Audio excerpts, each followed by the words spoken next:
Hello મિત્રો, બધા મિત્રોને જય મેલડીમાં। તો આપણે આવી ગયા હતા માળવાળા મેલડીમાંના મંદિરે। સતુ ભુવાજી શું કહે છે એ તમે જરાક સાંભળો। બધા મિત્રોને જય માતાજી, જય મેલડીમાં। પાવર વાળાની દેવ નથી।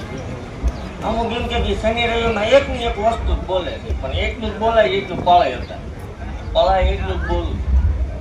ઘણા ક્યાંક થાય છે થયું નથી, હજી નથી ભાઈ કરીને ધોવા વાળો દેવ નથી। આ બોલવું એટલે બનાવવા વાળી માતા શું ભલામણ, ભલામણ પરમાણ રાખી દીધા મેળવી શું હોય એટલે એવું ભાગતી જાવ છું। જગતની માલપા અભિમાન ન કરતા, પાવર ન કરતા, પહેલાનો સમય ભૂલતા નહીં। તમને જગતની માલપા કોઈ બોલાવતું નતું। આ દુનિયામાં સતુ ભુવા થતું હોય, માળવાળાને કરતા હોય તો થાય, ન થાય। રંકમાંથી રાજા બનાવવા વાળી દેવ શું ભલામણ, હું ભૂલાય મને ભૂલી જાય એટલે રાજામાંથી રંક બનાવવા વાળી માતા શું હોય।